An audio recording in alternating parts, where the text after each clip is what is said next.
Vous écoutez Duo de Plume.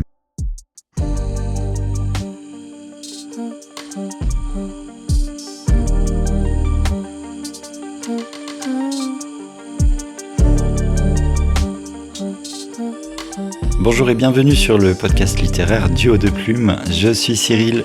Et je suis Catherine. Bonjour Catherine, ça va aujourd'hui ? Ça va bien Cyril. Il fait beau, exceptionnellement, à Bulle. Ouais, Catherine, elle raconte toujours que quand elle vient me voir pour les enregistrements, il pleut. Et donc aujourd'hui, alors bon, c'est le printemps, il fait beau, il fait pas encore super chaud, mais ça fait du bien de voir à la fois les montagnes alentour et le ciel bleu. Ouais, mais je ne désespère pas qu'un jour on fasse un enregistrement sur ta terrasse. Hein. Oui. On en parle depuis qu'on fait le podcast. Depuis qu'on fait le podcast. Ouais. Donc, probablement qu'on va arriver à le faire. Hein. Ouais. Voilà, c'est le prochain défi. Prochain défi sur la terrasse. Quoi qu'on a un épisode qu'on a prévu d'enregistrer avec une de nos invitées, si possible, on va essayer de le faire comme ça dans un parc au bord du lac Léman. Donc. Ouais, elle n'a pas dit un café à la base ? Alors l'un ou l'autre, mais ça dépend du temps. Ouais. Selon la météo. Oui, mais effectivement, ça serait assez sympa. Et puis visuellement, pour les auditeurs qui nous regardent en plus sur YouTube, ça fera un joli cadre. Voilà. Ouais. Alors attends, je vais pas repérer les caméras, ce coup-ci, tu les as pas mises comme d'habitude. Oui, j'ai changé. Oui. Alors très bien. Celle-là est sur toi et celle-là est sur moi. Bon. Et celle-ci prend l'ensemble. C'est quand même bien fait. Hein. C'est mis en place pour notre prochaine invité. Alors aujourd'hui, on a prévu autre chose. Ça fait quand même 2 minutes qu'on parle. Oui, c'est ça, on va couper la Nos auditeurs ne savent pas. Je veux dire, voilà. De quoi parle-t-on aujourd'hui, Cyril ? Eh bien, moi, je t'ai un peu poussé pour qu'on parle de littérature jeunesse parce que je ne sais pas faire et j'avais pas mal de questions. Et donc, on va essayer de cerner un peu les choses et de voir à la fois le pourquoi, mais aussi le comment et voilà, tout ce genre de choses. Donc, j'ai beaucoup de questions et comme il se trouve que, entre autres choses, tu es publié chez Ozu pour les tout petits. C'est quel âge, quelle tranche d'âge ? Alors, j'ai 3 romans qui sont pour les 9-13. Alors, 2 pour les 9-13, un que je dirais plus 10-15, 14-15, je pense. Et puis, une série pour les premières lectures, pour les petites en l'occurrence, parce que c'est assez girly, de 7 ans et plus, du coup. Ok. Donc des tout petits jusqu'au préado, quoi, en gros. Donc assez large, finalement. Oui, Ozo Suisse fait essentiellement pour les petits moyens, on va dire. Ouais. Et puis après, ils vont pas en tout cas dans le young adulte, en tout cas pour l'instant.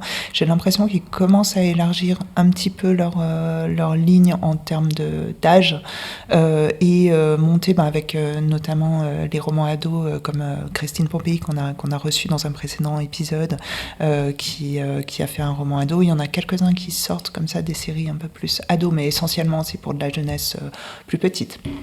Ok. Pour ma part, j'ai écrit, si tu me faisais remarquer que j'ai écrit 2 romans Time Skippers destinés aux jeunes adultes, vieilles adolescents, je sais pas comment. Ouais, non, pour moi, c'est quand même, il me semble, du young adulte. Alors, moi, j'ai pas encore lu le deuxième, mais j'ai lu le premier. Et les héros sont quand même des ados. Oui. T'as une, peut-être dans les caractéristiques de la littérature jeunesse où on est tout de suite dans l'action et on est plongé immédiatement. Je trouve que c'est une des caractéristiques en jeunesse. Tu t'étends pas sur une présentation trop longue, tu pars tout de suite dans l'action et avec une succession de plein d'événements et avec des personnages ados, donc destinés à un public ado, pas que, parce que je pense qu'il y a des adultes qui te lisent avec beaucoup de plaisir aussi, la preuve. Je ne suis plus adolescente, mais enfin bref, voilà. Je perds du fil. Non, mais oui, tu me faisais remarquer que j'avais probablement écrit de la jeunesse, entre guillemets, avec des gros guillemets, pour moi en tout cas. Et effectivement, j'ai des questions parce que j'ai éprouvé pas mal de difficultés pour choisir le ton, pour décrire certaines choses. Et donc, c'est ça qu'on va explorer aujourd'hui, notamment. C'était quoi les difficultés que tu as éprouvées ? Moi, j'avais très peur de... Alors, il y a 2 choses. En relisant mon texte, je me rends compte qu'il manque des choses qui se sont éloignées de ma vie, forcément, puisque maintenant je suis adulte. Les premiers émois, je trouve que le caractère et les sentiments que je décris, il y a un début d'amourette dans mon histoire, et elle est vraiment pas développée, tout simplement parce que j'avais l'impression de pas savoir faire et d'être mauvais. Donc dans ma corbeille, il y a des scènes qui ont été écrites et que je trouvais inadaptées ou inadéquates. Est-ce que ça manque sur le roman au final ? Peut-être pas. T'as raison, c'est un roman un peu plus d'action, etc. Mais du coup, j'ai un peu l'impression d'avoir raté ce coche-là, par exemple. Et puis la deuxième grosse partie des questions que je me pose, c'est à la fois l'histoire des thématiques qu'on peut ou qu'on ne peut pas aborder. Est-ce qu'il y a des limites ? Alors évidemment, selon les classes d'âge, j'imagine que oui. Et tout ce qui est de l'ordre du vocabulaire et de la tournure des phrases, ce genre de choses. Alors moi j'écris des choses assez simples, donc ça passe aussi. Oui. Des phrases courtes. Le but est différent, le but c'est justement de rester dans l'action et puis d'avancer vite. Mais je me posais ce genre de questions au moment de l'écriture, enfin surtout de la réécriture, pour avoir ce choix. Et en même temps, j'ai lu récemment le livre jeunesse d'un des auteurs qu'on va interviewer très prochainement, Flavio Dias, où le champ lexical me semblait entre guillemets tiré vers le haut en termes d'âge, alors que la cible, pour parler vulgairement, enfin la tranche d'âge destinée pour ce livre est un peu plus jeune. Je me suis posé pourquoi se limiter ? Absolument la même question, effectivement, et on la lui posera. Et ça sera intéressant d'avoir sa réponse. Oui. Donc je me pose beaucoup de questions autour de ces thématiques et de la littérature jeunesse. Alors on va faire l'épisode autour de ça, et peut-être qu'on peut le diviser par tranche d'âge. Est-ce que ça fait du sens ? Alors justement, c'est ce que j'allais dire, parce que dans ce que tu exprimes et dans les doutes que tu exprimes et les interrogations, je crois que la première chose à définir quand on écrit pour la jeunesse, c'est vraiment d'être au clair sur quel est le lectorat cible.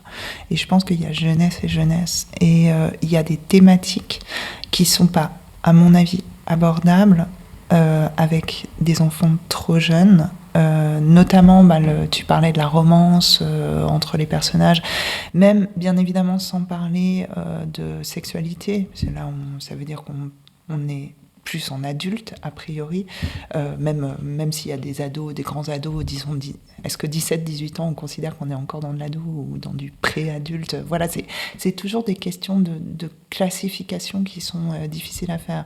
Mais tout ce qui est romantique, disons, est un petit peu casse-gueule, à mon avis, selon... Enfin, il faut écrire faire, ou... Non, à bien définir, parce que quelquefois... Enfin, j'essaye de m'exprimer d'une manière un peu plus claire, pardon.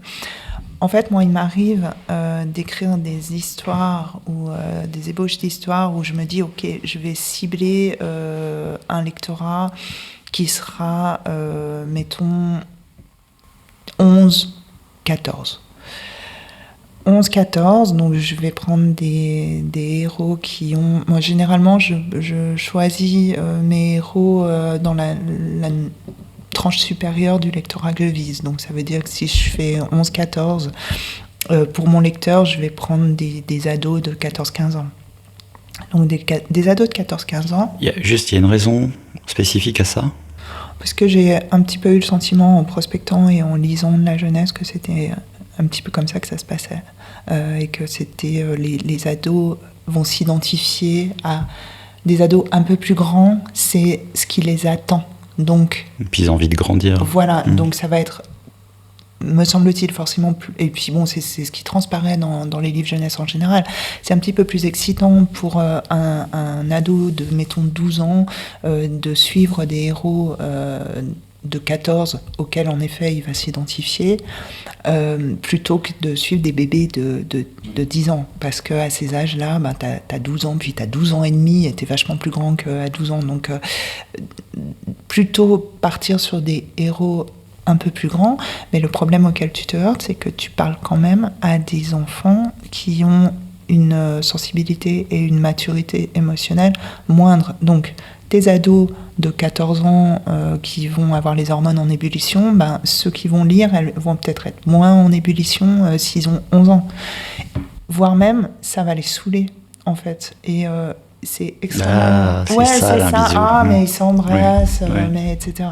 Donc, c'est un peu difficile. C'est surtout difficile quand tu n'es pas objectivement dans une romance, parce que même en jeunesse, il peut y avoir des histoires d'amour, d'amitié-amour, enfin, voilà, ou bon, même sans bisous, mais quand même amitié-amour.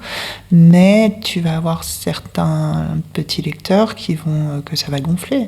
Donc, c'est selon leur maturité, donc c'est toujours un peu compliqué. Et je trouve que ce côté jusqu'où tu vas dans la relation romantique entre tes personnages, il est compliqué.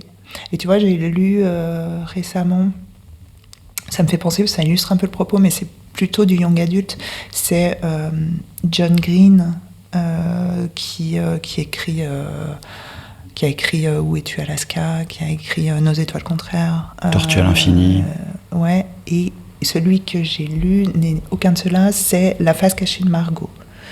Et dans La face cachée de Margot, qui est un roman pour ados, où il y a c'est un road trip d'adolescents, et le héros en fait tombe amoureux de la Margot en question.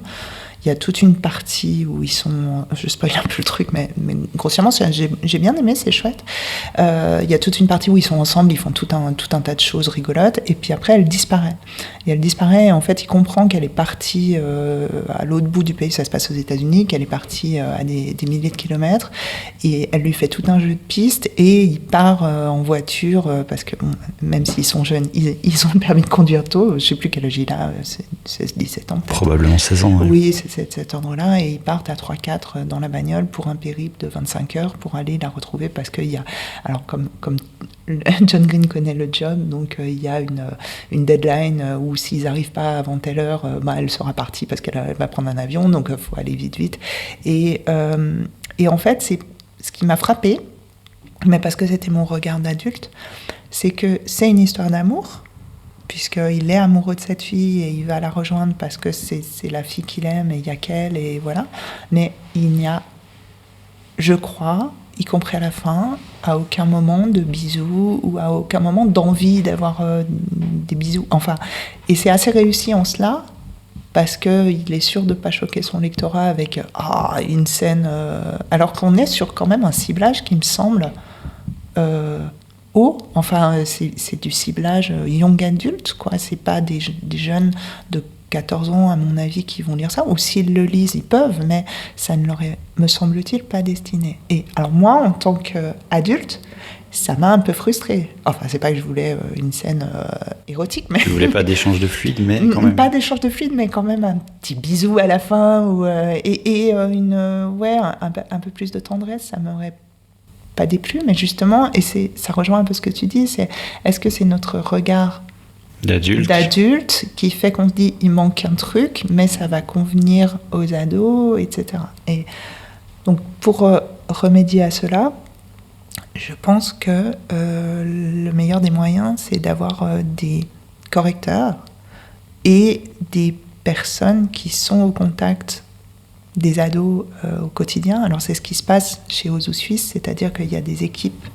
de correcteurs qui sont aussi des enseignants et qui enseignent en général dans la classe d'âge à laquelle le roman est destiné.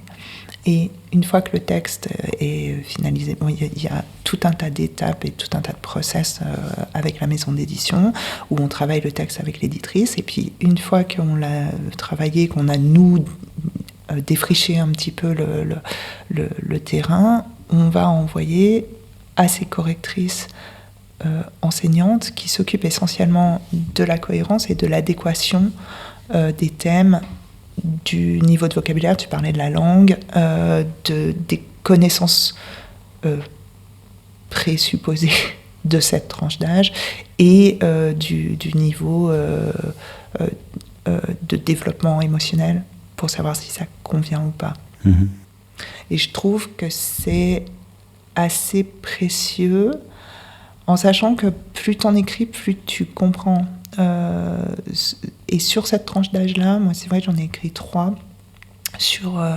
il faudrait poser la question aux principaux intéressés, mais a priori, les retours que j'ai des jeunes lecteurs en salon ou autres sont que ça correspond bien à ce qu'ils attendent. Et je me sens un peu plus capable maintenant. Je suis en train d'écrire un projet avec une amie illustratrice de jeunesse à peu près ciblée pour ces âges-là. Qu'a priori on ferait en auto-édition, donc on n'aura pas tout cet écosystème. Ces garde-barrières. Ouais. Exactement, puisque ce sera pas en maison d'édition, mais je me sens un peu plus capable de le faire parce que j'ai l'expérience Ozu. Puis elle a aussi une expérience jeunesse parce qu'elle a illustré beaucoup de jeunesse, mais plus petit. Donc sur l'ado, elle a moins ça repose un peu plus sur, entre guillemets, sur moi, le fait de savoir si le ton est juste ou pas. Je me sens un peu plus capable. Mais sauf pour le truc romantique. Donc si j'entends ce que tu dis, la difficulté, c'est surtout pour la première fois.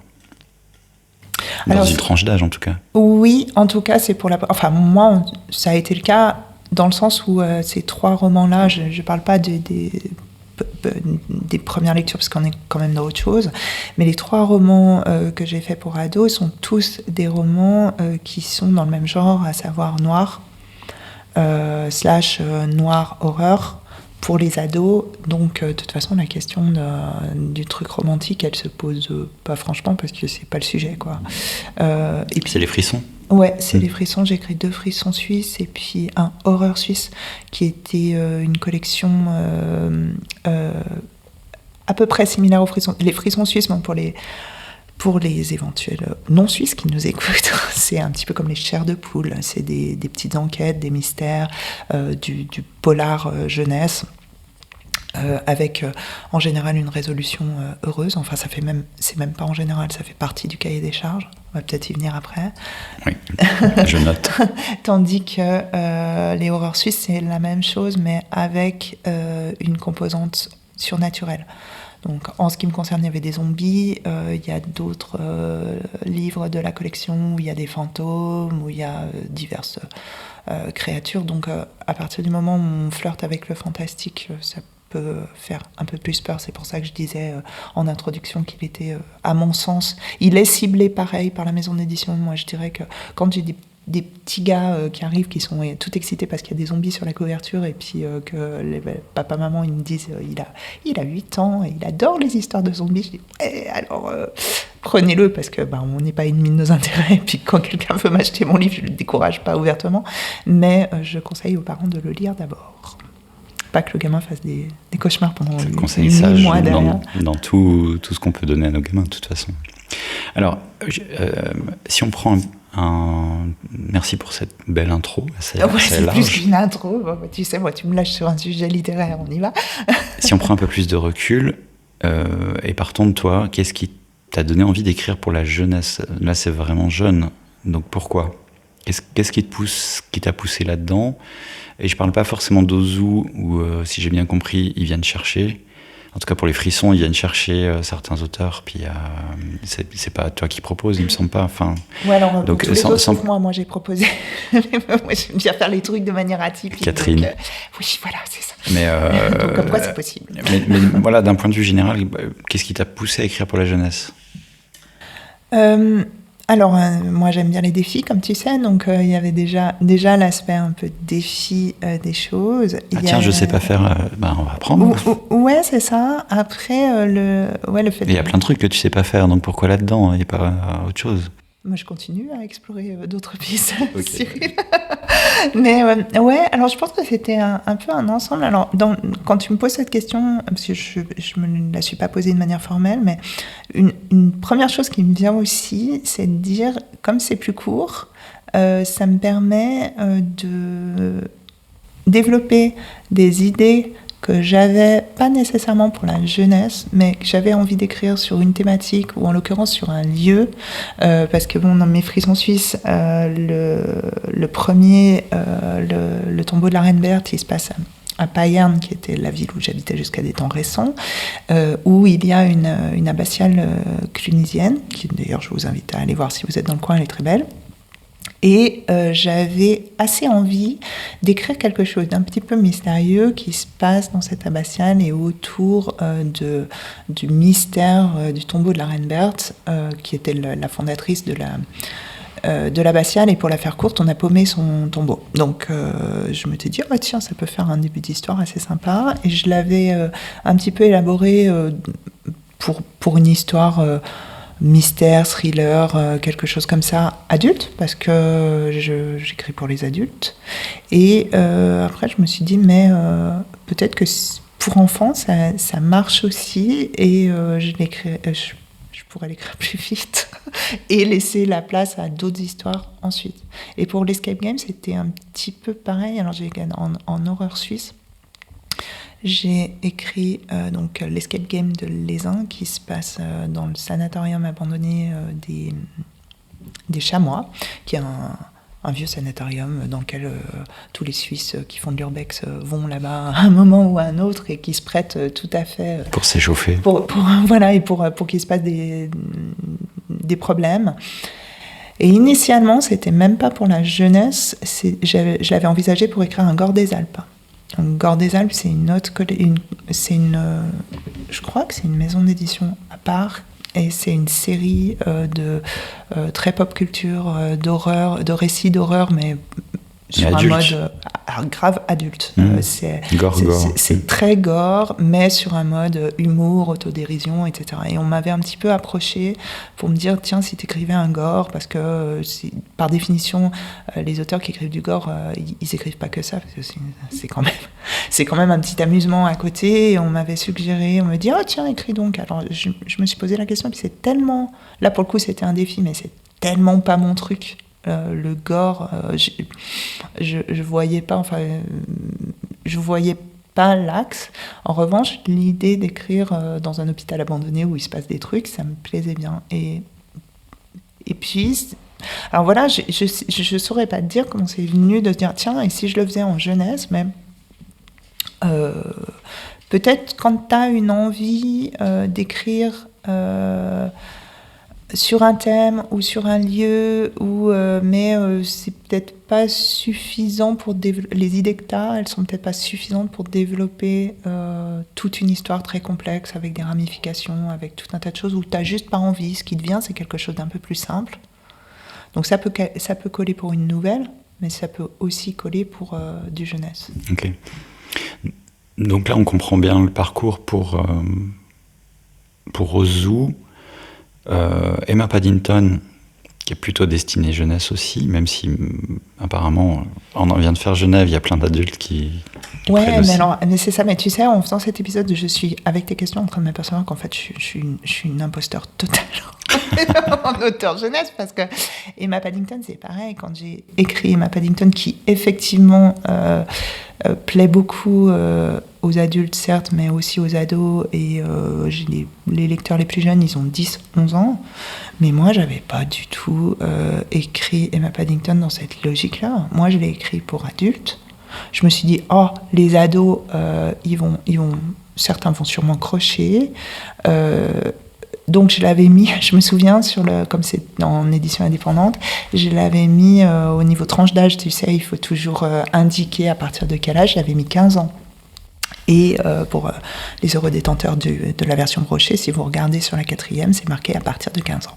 Et en fait, après, je me suis aperçue que non, c'était lu bien plus jeune. Alors très certainement, un effet de la couverture, qui est une couverture illustrée et qui donc qui a assez typé jeunesse quand même. Absolument, et qui attire irrémédiablement les ados, mais ça marche et ça fonctionne, puisque j'ai plein de retours de jeunes lecteurs qui adorent, qui ont lu toute la série, etc. Mais ça, c'était pas un ciblage au départ, donc voilà. Est-ce que finalement, je suis pas la meilleure interlocutrice pour parler de littérature jeunesse. Et j'ai l'impression, pour boucler la boucle, Corélien, c'est encore un peu plus haut en âge, oui, en termes de cible, mais là c'est un petit peu plus choisi, ou je me trompe?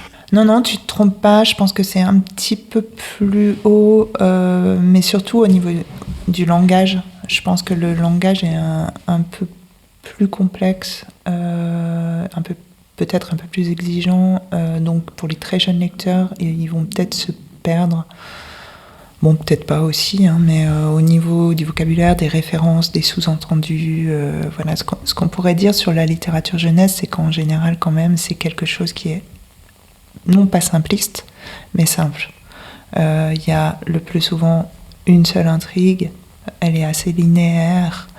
Au niveau de la forme, en tout cas, moi, c'est toujours ce que j'essaye de faire, mais parce que moi, mon écriture spontanée pour adultes est une écriture assez tortueuse, on va dire, où je fais des phrases très longues avec des phrases. C'est comme dans la vie où je digresse. Je peux pas m'empêcher de digresser. Moi, je le fais aussi quand j'écris. Soyez prévenus si vous ne m'avez jamais lu, où je fais des tirets ou des parenthèses et où je redéveloppe un paragraphe entier dans la parenthèse avant de continuer la phrase que j'étais en train de faire au début. Donc ça, j'évite de le faire en jeunesse. Tu peux clairement pas le faire en jeunesse. Tu peux pas le faire en jeunesse parce qu'ils vont être complètement paumés dans mes... Parce qu'un des objectifs de la littérature jeunesse, c'est aussi de les amener à aimer la lecture, de les amener à... Enfin, c'est un des objectifs. Bien sûr. Ouais, Bien les sûr. amener à lire plus et de monter leur capacité de lecture, à la fois en termes de soutenir l'attention de plus en plus longtemps. Mm-hmm. C'est aussi le cas des adultes qui ont arrêté de lire pendant un moment pour, je sais pas, les études, X raisons. Oui. Ils ont beaucoup de difficultés à retourner à la lecture. C'est des gens qui vont te dire, moi je m'endors au bout de 2 pages ou ce genre de choses quand je lis le soir. Donc c'est un muscle quelque part à travailler. Donc on veut aussi faire ça. Et est-ce qu'il y a un devoir d'éducation aussi, dans le sens... Oui, dans le sens très général, c'est-à-dire à la fois vocabulaire, mais aussi des thématiques qu'on aborde. Alors, je pense que clairement, il faut avoir conscience, quand on écrit pour la jeunesse, qu'on s'adresse à un jeune public, donc un public qui est en mutation, je dirais, qui est en train de se fabriquer, qui est en train de devenir l'adulte de demain. Et je pense qu'il faut avoir conscience, quelles que soient les thématiques qu'on aborde, qu'on risque d'avoir un impact assez important en bien ou en mal. En tout cas, alors chez Ozu, c'est vraiment quelque chose qui est très important et auquel on fait très attention, d'être sur des valeurs, de faire passer des messages, un petit peu quand je parlais de cahier des charges tout à l'heure, quoi, de faire passer un certain type de message, un certain type de ton, de pas aborder... Enfin, ça peut être un peu vu comme consensuel, mais je pense que c'est aussi notre responsabilité d'inculquer peut-être en complément de ce que font les parents en premier et l'école en second, des valeurs morales, même de base. Enfin, je pense que dans une histoire jeunesse, pour moi, il faut qu'il y ait des valeurs telles que l'amitié, la solidarité, dénoncer les injustices, etc. Donc après, pour répondre à ta question, soit tu peux choisir de le faire, de pousser à l'extrême parce que tu as envie de t'engager dans une certaine thématique et une certaine cause. C'est le cas par exemple de John Green. Certains de ses romans sont autour de thématiques, j'allais dire psychologiques, de santé mentale en tout cas, oui. Qui touchent les ados et dans les pays. Enfin, notamment en France, c'est un des trucs qui tue le plus les ados, c'est la dépression, les tentatives de suicide. Donc, sujet super important, très souvent très peu abordé, oui. De manière large. Donc, c'était un de ses chevaux de bataille. En ce moment, il écrit sur la tuberculose. Enfin, son dernier roman, c'est là-dessus. Donc, c'est exactement ce que tu décris. Mais après, d'une manière générale, il y a si je comprends bien, une forme d'autocensure, dans le sens, en gros, il faudrait que ton texte, tu puisses le proposer à tes propres enfants sans avoir d'arrière-pensée de te dire ça, il faut pas que tu lises ou ça. Il faut que tu aies l'objectif d'inculquer des valeurs que tu inculquerais à tes enfants, que tu apprendrais à tes enfants, si tu as la chance d'en avoir.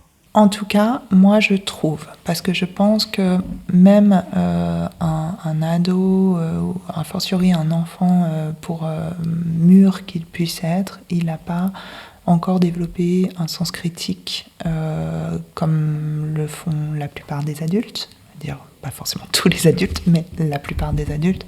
Il n'a pas la maturité pour critiquer ce qu'il lit, et donc tu lui fais passer des valeurs qui peuvent être un peu prises pour argent comptant. Et comme l'enfant est quand même habitué à ce qu'il lit. Il lit pour l'école, il lit, voilà, donc ce qu'il lit, ça a valeur un peu d'enseignement. Enfin, j'ai peut-être une idée grandiloquente de la chose, mais je crois pas. Enfin, je pense qu'il faut faire attention à ce qu'on raconte. Mais pour développer un esprit critique et pour apprendre la violence qu'il y a dans le monde, il faut bien la trouver quelque part. Donc, alors, je ne suis pas en train de dire qu'il ne faut pas l'aborder, mais je suis en train de dire que c'est bien... C'est la forme, la façon d'aborder ou la conclusion, c'est quoi ? Tu peux décider que tu pars sur une thématique... comment dire, admettons, tu évoques le problème de l'obésité. Mettons, tu développes un roman où il y a le héros ou l'héroïne qui a un grave surpoids, qui se fait harceler, qui est moqué, etc. Ce que tu vas chercher. Il y a plusieurs thématiques là. Alors oui, mais on parle d'un roman ado après, mais tu peux justement décider moi, si j'écrivais un roman comme ça, j'aurais envie d'essayer. Mon objectif sous-jacent, ce serait de dire à mon lecteur, tu vois, si cette personne, peut-être c'est toi, et t'es mis en avant en tant que héros, et pour aborder le fait qu'il n'y a pas à se sentir coupable, il n'y a pas à s'auto-censurer là aussi vis-à-vis des camarades, etc., que si on est victime de cette grossophobie, on appelle ça, que peut-être si ça peut aider l'enfant qui le vit à se sentir plus légitime pour en parler autour de lui, se faire aider plutôt que d'aller sombrer dans la dépression, comme on voit c'est souvent le cas. Peut-être aussi, si c'est lu par des enfants qui ont tendance à se moquer des personnes obèses, de se dire « Ah ouais, mais en fait, c'est au-delà du physique, cette personne, elle a des sentiments, elle souffre et peut-être c'est pas bien ce que je fais. » De manière assez basique, mais je sais pas, moi c'est un petit peu comme ça que je ressens je sais pas, est-ce que notre rôle d'auteur, c'est pas quelque part d'essayer de faire que le monde y soit meilleur en rappelant aux gens que on est des humains et qu'on doit s'aimer les uns les autres. C'est peut-être très... Voilà. Voilà, c'était le quart d'heure bisounours. Non, mais message important à passer aux enfants, c'est clair. Un des messages. Moi, je trouve que justement, c'est à travers les histoires, c'est important de savoir qu'on peut le faire et faire passer donc un message de fraternité et d'amour, et voilà, je trouve que c'est important. Ça faisait pas trop de mystère pour moi, je me posais pas la question par rapport à ça, mais comment tu le traites finalement pour arriver à faire ça, pour arriver à passer ces messages J'avais le même genre de problématique quand j'ai écrit mon thriller, où il y a des scènes plutôt dures. J'avais identifié le risque que, étant soignant, personnellement, le gore, ça m'atteint moins, on va dire, parce que j'ai l'habitude de voir des chairs, des ventres ouverts. C'est la routine. Voilà, et du coup, mon risque, c'était de me dire, si j'écris des trucs trop crus, qui me paraissent moins crus parce que je suis aguerri à ça, l'effet va être décuplé par rapport à l'effet que je voulais faire, et donc j'étais très prudent par rapport à ça. Et donc je me pose la même question par rapport à l'enfant, c'est-à-dire à la jeunesse, à l'écriture jeunesse, c'est-à-dire je veux aborder telle ou telle thématique, mais où est la limite, de manière à ce que ça soit perçu de manière adéquate, j'allais dire positive, mais plutôt adéquate. Ouais, mais encore une fois, je pense que la réponse, c'est la même. C'est soit tu as des enfants, toi, sous la main, qui ont la tranche d'âge... J'en ai mis, ils sont grands maintenant. Ouais, mais voilà, mais moi, j'ai le même problème. Et pourtant, tu écris de la jeunesse. Oui, mais alors, moi, quand j'écris de la jeunesse, j'en parle Notamment le Tombeau de la Reine Berthe, je me souviens que j'aime beaucoup parler de l'histoire avec Guillaume, l'enfant numéro 2, qui arrive tout doucement, il va avoir 20 ans, hein, donc c'est vraiment pas le ciblage. Mais en revanche, 20 ans, c'est plus proche de mon public cible que moi. Que toi. Donc il se souvient quand même, et c'est vrai qu'à chaque fois que je vais pour écrire de la jeunesse, maintenant, je lui en parle en lui disant, voilà, je vais écrire ça, c'est destiné à tel public, et qu'est-ce que tu penses ? Est-ce que c'est une thématique qui peut leur parler ou pas ? Comment t'abordes ? De manière extrêmement grossière. Quand moi, je suis vraiment au stade d'amont, en train d'élaborer vaguement quelque chose. Et son premier regard est quand même vachement intéressant. Après, pour aller un peu plus loin, j'ai des copines qui ont des enfants plus jeunes, notamment Zabouk, Isabelle, qui est venue, qui a été notre première invitée sur Duo de Plume. Son fils a 5-6 ans. Et c'est pareil, alors il est assez avancé pour son âge, mais tenant compte de ça, il a aussi ses copains autour, etc. Et je lui demande, ça m'arrive assez fréquemment de lui dire, voilà, j'ai écrit ça, ou je vais écrire ça, ou même de lui passer le texte, parce que bon, Zabouk est aussi une bêta-lectrice, donc de toute façon c'est assez logique de lui passer mes textes, et souvent elle le passe au filtre de Maxime pour savoir si lui valide ou s'il valide pas. Et c'est un regard, quoi que tu fasses, tu peux pas tellement te mettre à la place Enfin, on l'a été, mais on a oublié, quoi. C'est pourtant alors c'est une question bien plus large, hein, parce que si tu vas sur ce terrain, comment je peux écrire un personnage féminin ? Oui, totalement. Ou comment je peux écrire un personnage psychopathe ou enfin voilà. Donc mais tu vas te documenter, enfin oui. Pas pour le personnage féminin tant que toi, quoi. Donc je veux dire en même temps, donc ça passer du femme homme, je trouve que on en côtoie, donc c'est les enfants aussi on en côtoie. Pas tant que ça de cet âge-là. Moi, quant à moi, j'en côtoie pas au quotidien. Donc oui, des ados 17-18, ça faisait pas très longtemps qu'ils sont sortis de l'histoire, donc je me sentirais assez à l'aise. Mais encore, tu vois, et puis après, c'est pas absolu, parce que finalement, pour reprendre l'exemple dont on parlait tout à l'heure de John Green, de La face cachée de Margot, il y a des dialogues, beaucoup de dialogues, assez truculents et assez drôles. Enfin, il est fort pour ça. C'est des chouettes dialogues. En revanche, je me suis posé la question à plusieurs reprises dans le roman de me dire, est-ce que des ados vraiment diraient ça ? Et je pense que non, mais c'est pas grave. Enfin, il y a un niveau, il y a des moments, ils s'envoient des pics, et il y a un niveau de répartie. Alors bon, mais ça, c'est la fiction. Oui, mais ça j'aime pas. Tu peux te poser la question pour les adultes aussi. Est-ce que les adultes parlent vraiment comme on écrit dans nos romans ? Et la réponse, c'est non. Sinon, c'est illisible. Voilà. Si on écrivait ce qu'on dit, ça serait très difficile à lire. Mais on est des adultes, donc on peut... Enfin... Comment exprimer ça ? On est des adultes qui écrivons pour des adultes, donc on sait nous-mêmes comment ça va être reçu. Mais comment ça va être reçu par des adolescents, un adulte qui fait du dialogue d'enfant, et parfois ça sonne faux. Enfin, moi, par définition, comme on le dit très souvent, quand on veut écrire dans un genre, il faut lire dans ce genre. Donc j'ai lu pas mal de romans, soit jeunesse, soit jeunesse, ou ado, etc. Des fois, alors oui, certes, c'est mon regard d'adulte, mais c'est, objectivement, on n'est pas dans le bon ton. C'est-à-dire que tu as un enfant qui est censé avoir 9 ans et qui s'exprime comme dans un livre. Moi, ça ne marche pas, et je pense que ça ne va pas marcher non plus pour le petit lecteur. Mais d'où l'intérêt d'avoir, encore une fois, des bêta-lecteurs ou des apparentés bêta-lecteurs. Comme je le disais, c'était en maison d'édition jeunesse, tu as plein d'équipes qui sont là pour ça. Il faut encore plus de prudence que chez l'adulte, et il faut tester le texte auprès de son lectorat cible, quelque part.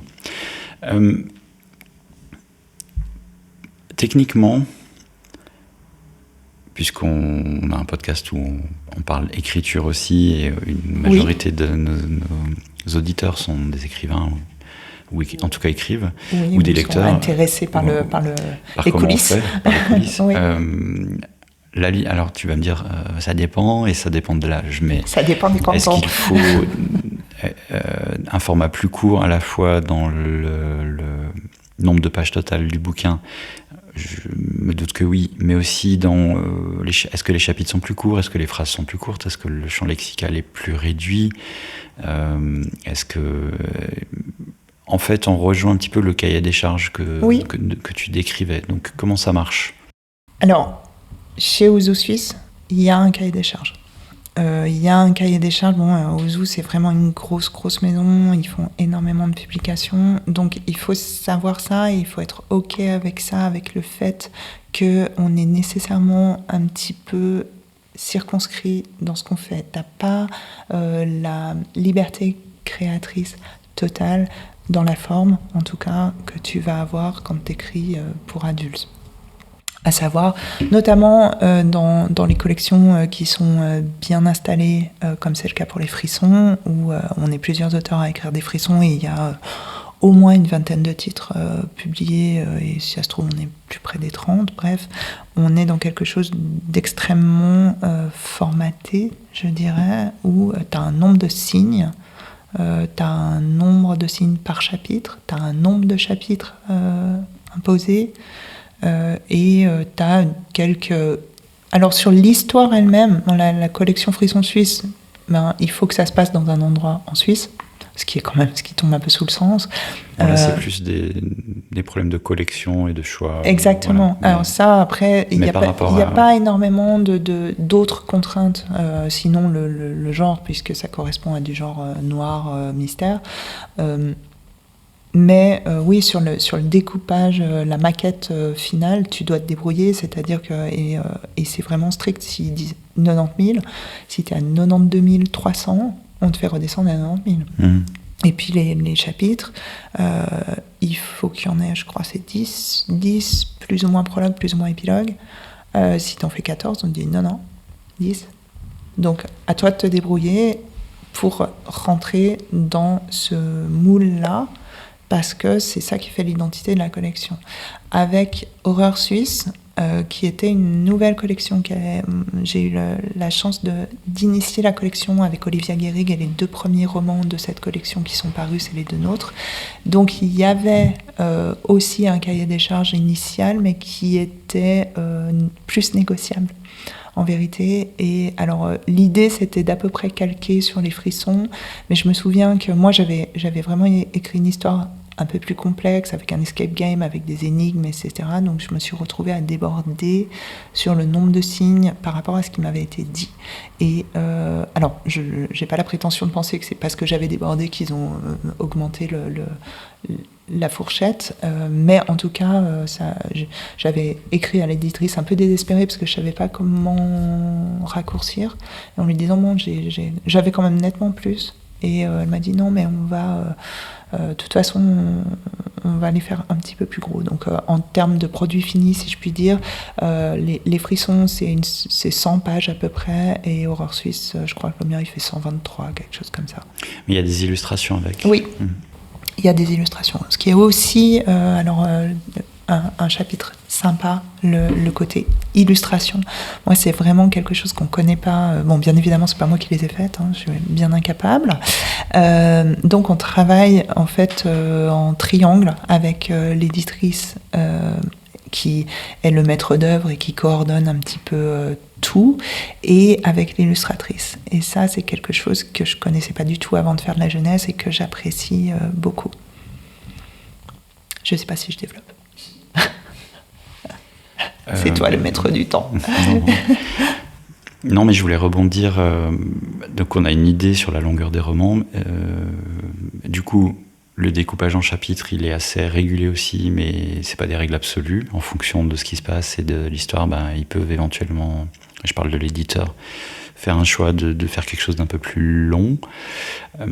Est-ce qu'il y a une construction narrative qui c'est toujours classique, c'est quelque chose en 3 actes où on se laisse aller et puis il n'y a pas de construction, c'est vraiment une action qui entraîne une autre et puis un ensemble de conséquences? Alors, une chose qu'il faut préciser pour Ozu, alors bon, quand tu entre... Bon, moi, comme je disais, c'est un petit peu particulier parce que je suis arrivée avec mon texte déjà fait et en disant à l'éditrice, voilà, tu le veux. Et elle a voulu. Mais en général, comme tu le disais, c'est souvent Ozu qui vient chercher les auteurs et donc qui leur fournit, en tout cas j'imagine, le cahier des charges pour dire, voilà, est-ce que tu veux m'écrire un frisson? C'est ça les contraintes, encore une fois de forme, un nombre de chapitres, etc. Et est-ce que tu es OK? Et après, si on est OK, on va, ce qu'il demande, c'est un synopsis détaillé. Donc, ce qui répond un petit peu à la question que tu viens de poser, c'est-à-dire que tu signes pas chez Ozu pour ton texte terminé. Tu signes avec ton synopsis détaillé et ton synopsis général. Ça veut dire que tu as un synopsis général où tu racontes ton histoire en quelque chose comme une demi-page A4 à une page A4, en tout cas pas plus, et où tu vas... Un synopsis, hein, c'est pas un quatrième de couve, donc où il va y avoir le début, il y a tout dedans. Il y a tout jusqu'à la fin. Et ensuite, un synopsis détaillé, chapitre par chapitre, donc ça te plairait, moi t'imagines que c'est un peu plus compliqué, où chapitre par chapitre, tu dois détailler tout ce qui se passe dans l'histoire, et voilà, les divers rebondissements, etc. Et avec toujours une espèce de tâtonnement où t'envoies un truc, l'éditrice elle te dit développe un peu plus, t'envoies un deuxième truc, elle te dit développe un peu moins, et c'est toujours hyper compliqué pour moi, mais finalement on y arrive. Et donc, nécessairement, t'es obligé de structurer énormément puisque c'est là-dessus qu'ils vont prendre ton histoire ou pas. Donc après, le plan en 3 actes ou le plan je dirais que c'est en général un plan qui suit grossièrement le voyage du héros, je pense. On vous renvoie à l'épisode correspondant. Le voyage du héros, je crois, il s'appelle comme ça.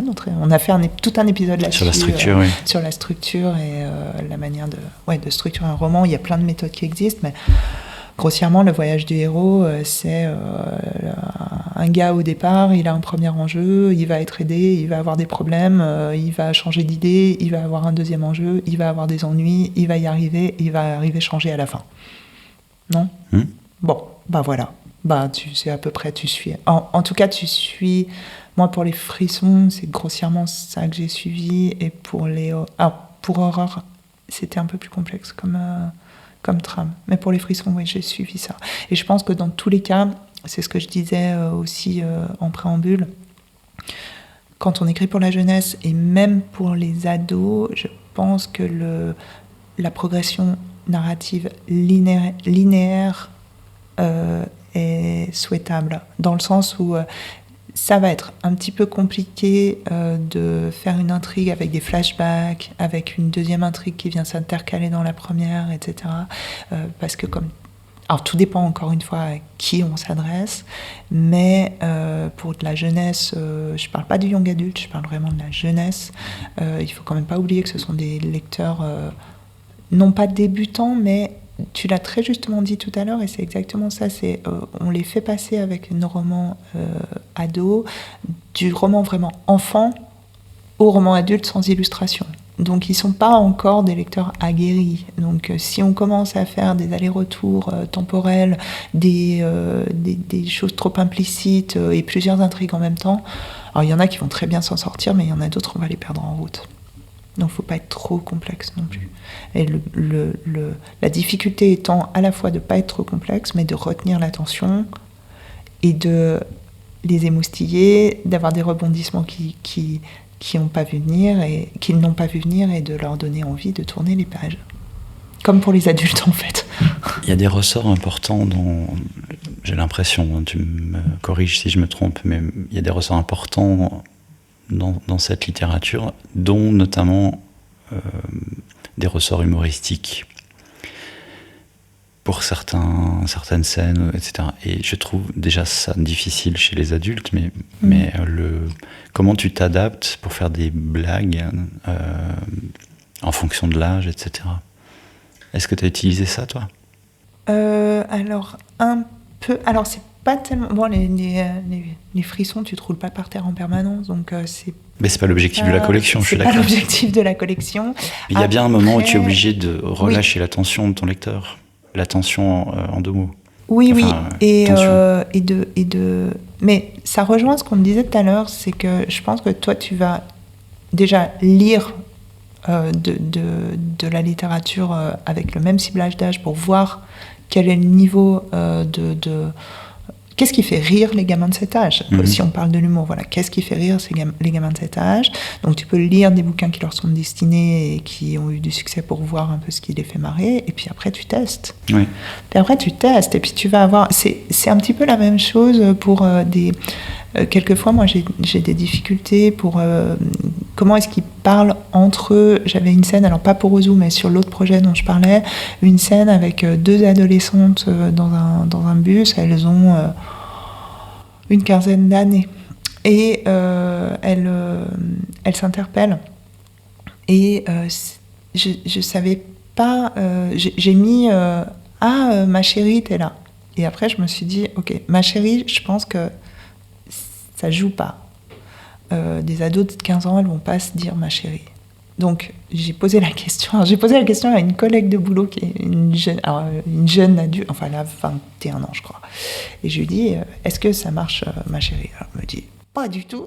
Je dis bon, ça, j'avais bien l'impression. Donc qu'est-ce que je peux dire pour des lecteurs de 15 ans? Et elle réfléchit, elle me dit tu peux dire meuf. Et c'est sûrement vrai, mais je me refuse à dire meuf. Il suffit de prendre le bus et de les écouter parler, de le prendre à 8h et à 16h. C'est ça, mais tu peux pas écrire des dialogues comme alors, elle. Tu peux pas. Et puis, mais ce qui est extrêmement frappant, c'est que, enfin, moi, je vois déjà mes enfants, je pense les tiens, c'est sans doute pareil. Moi, mon fils, donc, l'enfant numéro 2, Guillaume, qui a 19 ans, il dit déjà que quand lui-même est dans le bus avec des gamins... Ça le saoule déjà, ouais. Mais il comprend pas. Alors, d'une part, ça le saoule, mais il comprend pas ce qu'ils disent.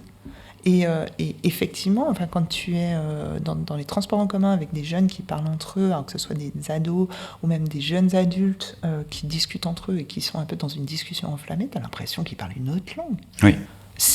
Donc c'est super difficile parce que même en admettant ce qui n'est pas le cas, qu'il existe un lexique du langage Jones, 2 ans plus tard, il est plus valable. Donc, et après, ça risque d'avoir... Bon, on tombe dans du problème, c'est-à-dire que ton histoire, elle risque d'être lue, si elle est lue dans 10 ans, parce que bon, on sait que les publications jeunesse, elles restent beaucoup plus... d'actualité longtemps et en librairie, en tout cas chez Ozu par exemple, les frissons ou voilà, c'est dans les rayons des librairies depuis 10 ans. Oui, tu peux trouver toute la collection depuis qu'elle a commencé. Et mais il y a peut-être un moment, il va falloir faire un update, quoi, parce que le langage sera plus adéquat. Mais donc comment tu fais, puisque tu peux pas utiliser le vrai langage, le langage de bus. Ouais, c'est ça. Tu essayes de trouver des compromis, en fait. Alors, je me souviens plus sur quoi je me suis rabattue, d'ailleurs, comme terme, mais j'ai trouvé quelque chose. Oui, ça a l'air de fonctionner, en plus. Et après, ça fonctionne. Et puis après, encore une fois, tu testes, tu dis, voilà, je vais dire ça. Est-ce que ça marche? Est-ce que c'est réaliste? Est-ce que c'est crédible? Je pense qu'après, voilà, c'est la crédibilité, parce qu'on sait, mais c'est les mêmes problèmes en tant que lecteur adulte. Si tu as un domaine que tu connais bien, par exemple, encore une fois, on est tous les deux soignants, mais quand on lit une scène avec une description médicale ou quelque chose, et puis qu'il y a vraiment un truc... Je crois que le pire, c'est les films où ils défibrilent des gens qui en ont absolument pas besoin. Qui sont vivants, non, ne le faites pas ça. C'est pas ça, mais tu vois que le tracé est Ouais. complètement plat, il n'y a absolument pas besoin de défibriller. Oui, c'est ça. Mais c'est tellement plus télégénique. On est bien d'accord. Photogénique, ouais. Oui, je vois ce que tu veux dire. Voilà, et comme tu maîtrises, ça te sort du truc. Et puis un ado qui voit un ado dans un livre ou dans un film auquel il s'identifie, et puis ce qui va sortir de la bouche de cet ado est quelque chose qu'il n'aurait jamais dit, ça le sort du truc et il ne va pas continuer de s'identifier. Ouais. Donc c'est une problématique supplémentaire. Donc à la fois, finalement, écrire pour la jeunesse, c'est plus simple dans l'élaboration de l'intrigue, je trouve, où tu peux rester dans quelque chose d'un peu plus consensuel et classique que ce que tu vas des fois faire en adulte. En revanche, sur tout ce qui est forme et avoir le ton juste. Il y a presque plus de travail, du coup. C'est une petite subtilité. C'est subtil, quoi. Oui. Ouais. Comment tu fais, toi, ton travail sur le champ lexical, sur le vocabulaire et la tournure des phrases? Tu écris d'abord ton histoire, puis après tu fais une passe pour simplifier, pour raccourcir, pour choisir des mots plus adaptés, ou ça vient un peu une fois que tu es dans l'état d'esprit, entre guillemets, dans l'empathie d'être dans cet esprit de tel âge, ça vient tout seul? Plutôt ça. Alors, je me mets effectivement dans la logique, j'écris pour la jeunesse. Donc là où vraiment je me discipline, c'est, comme je le disais tout à l'heure, c'est essentiellement sur la longueur des phrases et avoir des phrases qui soient bien compréhensibles dans leur construction, donc pas trop longues. Les dialogues, je mets davantage d'incises. Donc les details, explicatives, etc., que je ne le fais en adulte. Et ça, c'est quelque chose qui avait été ajusté sur mon premier frisson, parce que c'était revenu, enfin l'éditrice me l'avait dit, parce que j'en mets, mais j'en mets pas tout le temps. Et elle m'avait dit, non, mais il faut en mettre tout le temps, sinon ils se perdent. Donc là, il y en a davantage, et c'est quelque chose qui ne m'est pas naturel. Après, au niveau du champ lexical, du niveau de vocabulaire, de la complexité de la langue, j'estime quand même... Alors, je parle encore une fois pas pour les premières lectures, mais pour les ados, que c'est tout bénef de leur apprendre des nouveaux mots s'il n'y en a pas toutes les 2 phrases. Et je me censure pas tellement. Après, je pense pas non plus, hein, même si j'ai cette manière de tourner, de faire des phrases longues, mais je suis pas sûre qu'elles soient si complexes que ça. Donc une fois que j'ai éliminé ces tournures particulières et que je les ai mis plus lissées, au niveau du vocabulaire, c'est assez... Alors encore une fois, ça passe toujours après dans le tamis des correcteurs et des enseignants, donc je suis assez tranquille aussi, parce que je me dis, si jamais c'est un terme qui est trop complexe, on va le remplacer. Alors quelquefois il m'arrive de me dire, ouais non, ça je crois que c'est trop complexe, mais on a aussi la possibilité, on le fait beaucoup chez Ozu, de mettre des notes en fait, et des notes explicatives. Donc il faut pas mettre... C'est le côté éducatif. Exactement, il faut pas en mettre 18 par page, parce que sinon alors, on fait attention à ça, c'est-à-dire moi je fais attention à ça. Si je décris un truc, va y avoir des termes que je vais employer où je me dis, tiens, là va peut-être y avoir besoin d'une note. Et je me suis aperçue qu'il y a des fois des notes où j'aurais pas cru, mais ça c'est parce que j'ai une comment dire, j'ai mon regard d'adulte, et puis moi, mes enfants ont beaucoup de vocabulaire, donc des fois des mots, eux ils les connaîtraient, mais ça ne veut pas dire que la majorité des lecteurs les connaissent. Et après, on voit, c'est-à-dire que si l'enseignante elle renvoie la première version du texte corrigée avec 4 notes pour expliquer des mots dans le paragraphe, il va clairement falloir... C'est qu'il faut changer des choses. Mais ça m'est pas tellement arrivé. Okay. Si tu es d'accord, on va passer sur un tout autre pan de cette littérature jeunesse, et ça serait la rencontre avec ce lectorat et avec ces petits lecteurs. Puisqu'on les voit venir, là on a eu l'expérience du Salon de Genève il n'y a pas si longtemps, donc on les voit venir et s'approcher de tes frissons, et avec le regard pétillant et l'énergie qui déborde. Qui va avec, des fois trop. Donc qu'est-ce que toi ça t'apporte déjà? Et puis est-ce que tu as une façon de t'adresser à eux? Et le deuxième pan, ça va être les interventions en classe, par exemple, oui. Ce genre de choses qui sont... à mon sens, toujours intéressante. J'en ai pas fait, mais j'ai vu des vidéos, et puis on vient de faire encore une fois au Salon du Livre, qui était riche d'expérience. On a fait cette expérience d'avoir des classes qui venaient nous interviewer, et donc c'était assez une sorte d'aperçu de ça. Donc, comment tu vois ces choses-là? Ça fait 8 questions en une, Ah en oui, une c'est question. ça. Mais... Puis alors, moi, tu sais, dans ce cas-là, je suis là. C'était quoi déjà la première question? Donc, la première question, Oui, non, comment je tu me abordes souviens. tes petits lecteurs en salon? Est-ce que tu t'adresses forcément différemment à eux? Nécessairement, mais c'est beaucoup. Le contact est en général plus facile avec les enfants. Les enfants se censurent beaucoup moins. C'est-à-dire qu'en salon, les adultes, ils ont. Alors, ça dépend lesquels, mais assez souvent, on a un mix entre la timidité et la défiance, ce qui pourrait s'exprimer j'ai pas envie que vous me sautiez dessus pour me vendre votre machin.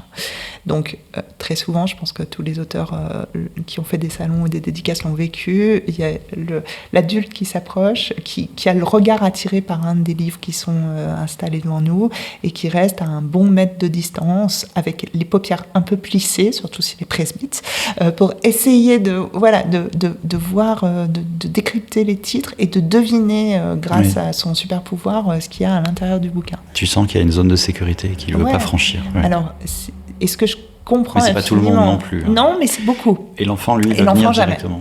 Alors, l'enfant vient directement. L'enfant, l'autre problématique, c'est que des fois, il te calcule, mais pas du tout. Alors, surtout les petits, et les petits tout seuls. Alors, les petits avec les parents, c'est un petit peu différent, c'est-à-dire qu'ils viennent et puis le parent arrive, donc il y a un dialogue qui s'instaure beaucoup plus naturellement avec une espèce de triangulaire avec une discussion avec le parent qui va parler au gamin en lui disant « Ah, t'as vu ce livre ?» etc. Et puis, moi, je sais que dans ces cas-là, je m'adresse à l'enfant et aux parents et il y a une discussion qui s'engage à trois. Quand l'enfant est tout seul, c'est extrêmement différent parce qu'il va sur ton stand sans aucune gêne. Il va commencer à regarder les livres, il va commencer à ouvrir les livres, à regarder la fin. Alors moi, chaque fois, j'ai envie de leur dire « Non, te spoil pas !» Mais bon, c'est comme ça. Surtout les livres illustrés, tu sais, il passe tout le bouquin en regardant toutes les illustrations et il te calcule pas du tout. Et au bout d'un moment, des fois, tu dis « Oh, je suis là !» Et ça dépend lesquels, mais la difficulté, c'est parfois celle-là d'arriver à connecter, parce que le gamin, il n'a pas spécialement envie que tu lui racontes, il a juste envie de feuilleter ton truc, et puis hop, il se barre, il te dit ni bonjour, ni au revoir, ni rien du tout, et il fait tomber le livre, et il se tire, et toi, tu te dis bon, bah voilà. Mais ça fait partie de la chose, et en même temps, ce que je trouve super chouette, c'est justement cette familiarité et il est dans sa bulle, il regarde, il n'a pas besoin de toi en fait, il va décider tout seul si ça lui plaît, si ça lui plaît pas, et c'est assez fascinant et c'est assez chouette. Donc tu pitches pas tes livres Alors ça dépend. Alors ceux-là tu les pitches pas parce que tu n'arrives pas à lancer le dialogue. Après les gamins qui viennent, alors il y en a plein qui viennent en étant pas mal intéressés et ils commencent à regarder. Alors, en plus, Frisson Suisse, c'est une collection qui est hyper connue. Donc, quand on fait des salons en Suisse, les gamins sont souvent attirés parce que Frisson, ils en ont lu, ils les ont vus, ils savent ce que c'est. Donc, déjà, ça les attire. Et puis après, ils arrivent et disent « Ah, j'aime trop les Frissons Suisses. » Ah, mais alors... La question, elle vient naturellement. Tu te dis, est-ce que tu as lu cela? Donc, soit oui, soit non. Si c'est non, on va discuter un peu. Alors moi, je sais pas, je discute. On n'est pas là non plus pour fourguer le livre dans un... Voilà, donc je dis, lequel tu as lu? Qu'est-ce que tu aimes bien? Et alors, si l'enfant est tout seul, je vais lui pitcher un minimum. S'il est avec un parent, souvent, la question des parents, c'est « Ah, c'est vous qui les avez écrits ?» Donc, parce que souvent, ils ne savent pas que c'est une collection avec plusieurs auteurs. Mm-hmm. Donc, je commence par expliquer ce qu'est la collection. Et puis, après, oui, si, je pitch. Je pitch. En général, moi, je pitch avec la couverture. C'est-à-dire que je leur montre... Normalement, il y a tout sur la couverture. Il y a tout sur la couverture. Donc, tu dis, voilà, tu vois, lui, il s'appelle comme ça, il va faire ci, ça, ça. Puis, tu fais un pitch très... sommaire. Très sommaire. Quand je pitch aux parents, alors parfois, il y a des adultes qui viennent pour faire un cadeau. L'enfant n'est pas là. Donc, si l'adulte est là... Tu t'adresses à un adulte, donc c'est différent. Tu t'adresses à un adulte, donc tu pitches pas, en fait. Tu lui racontes... Moi, dans ces cas-là, je raconte les... Il y a un objectif pédagogique. Exactement. Ouais. Donc, souvent, je fais un sino-pitché, quoi. C'est-à-dire, je leur dis la fin, ou en tout cas, les gros enjeux. Oui. Ce que je vais bien évidemment pas faire pour un enfant. Mm-hmm. Mais... Après, c'est assez instinctif. Et puis, ouais, les enfants, c'est vraiment chouette parce qu'ils alors ils sont tous différents. Il y en a qui sont hyper timides, donc ils osent pas. Et puis on sent qu'ils ont... Des fois, il y a le parent à 2 pas derrière et puis il y a l'enfant qui arrive. Je peux avoir une dédicace, et puis on les sent hyper intimidés. Il y en a qui sont, au contraire, hyper à l'aise et qui te racontent toute leur vie, leur chat, leur machin, et c'est chouette. Et donc, bah, tu t'adaptes, mais c'est tellement mignon. Les dédicaces, c'est quelque chose qui les intéresse? Ou il y a un âge à partir duquel ça les intéresse, et puis un âge où ils s'en foutent complètement? Alors, je pensais qu'ils s'en foutraient complètement, moi, j'avoue. Ouais. Ils adorent. Ils sont encore plus à fond sur les dédicaces que les adultes. Et je pense parce que très souvent, parce que les adultes comprennent, c'est rigolo, hein, même dans les salons du livre ou même les adultes comprennent que c'est toi qui as écrit les livres en général. Alors moi, comme j'en ai beaucoup, souvent ils pensent que je suis la libraire, mais après ils regardent, ils disent « Ah, mais vous n'êtes pas Madame Paddington, en fait, vous êtes Catherine Roland », et ils s'aperçoivent que c'est marqué sur tous les bouquins, donc après ils ont une espèce de surprise. Mais ça, c'est anecdotique, en général, ils comprennent assez vite. Tandis que les enfants, pour un enfant, un écrivain, c'est pas quelqu'un que tu rencontres, c'est pas quelqu'un qui existe. Un écrivain, c'est juste un nom sur le livre. Donc, quand toi tu dis c'est moi qui les ai écrits, ou que le parent dit bah tu vois c'est la dame qui a écrit les livres, t'as leurs yeux qui s'agrandissent et c'est comme si tu leur disais bah voilà, ça c'est le Père Noël. Et c'est incroyable. Et donc quand ils viennent de réaliser cette incroyable vérité que le livre qu'ils ont dans les mains, il a été écrit par la personne qui est en train de leur dire salut Tom, comment tu vas? Et quand en plus cette personne, elle dit pour Tom, etc. dans le livre, là, ils sont à fond. Et ouais, ça, je pensais pas, mais si.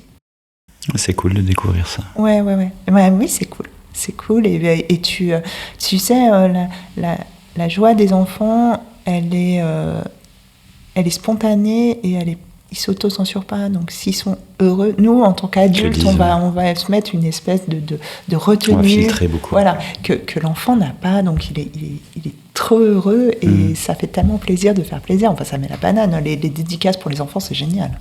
Je vois très bien ce que tu veux dire, parce que ça marche pareil en médecine. Ils sont très cash, ils te disent quand ils ont mal, ils te disent quand tu leur fais du bien, quand tu les soulages. Oui, c'est vrai. Ils te disent quand ils sont contents de toi, ils te disent quand tu les as trahis. Tout est brut. C'est assez valorisant. Ouais. Donc, oui, ça me parle aussi. Merci. Bah, écoute, je pense qu'on a fait un joli petit tour de ce milieu qui est un tout petit peu particulier, un petit peu niche. J'espère qu'on a donné envie à nos auditeurs qui se seraient retenus, mais qui auraient l'envie d'écrire, peut-être de franchir le pas, et puis d'essayer, de s'y essayer à cet exercice un petit peu particulier. Et puis on aura la vision, alors on a déjà la vision, on l'a mentionné, de Christine Pompéi, qu'on a eu la chance d'interviewer dans Du haut de plume, qui est l'auteur entre autres de la série Maëlys et Lucien, enfin les enquêtes de Maëlys, et puis de beaucoup d'autres romans jeunesse, qui nous a fait part de son parcours extrêmement intéressant. On va avoir, là on enregistre cet après-midi avec Flavio Diaz, qui est auteur avec plein de cordes à son arc et qui vient de sortir aussi son premier roman jeunesse. On aura aussi Clarisse Bowens qui a un chouette parcours aussi, d'abord auto-édité, maintenant en maison d'édition, avec les Mystérianes, la série des Mystérianes notamment. Donc c'est chouette parce que dans ce domaine, on va avoir pas mal d'autres expériences à vous partager. D'autres expériences, et c'est vrai que la littérature jeunesse est quelque chose à la fois très proche et très différent de la littérature adulte. Donc effectivement, on espère que vous avez apprécié l'épisode. Et comme toujours, n'hésitez pas à commenter, à nous laisser des petits commentaires, à mettre le pouce sur YouTube pour faire monter un peu la chaîne. Partagez les épisodes qui vous plaisent, abonnez-vous. Et puis, quant à nous, on se dit à dans 15 jours. Vous aussi, à dans 15 jours. À dans 15 jours. Un livre, ça peut tout changer parce que ça crée du lien et un lien qui dure longtemps. Un texte, c'est un ruisseau, par moments il est très lent, par moments il va très fort. Tous les abrutis de marcheurs au pas de la voie que vous êtes devraient lire les livres au lieu de les brûler. Mais vous couchez avec tous vos auteurs, dites-moi. Je ne bosse plus du tout avec des connards.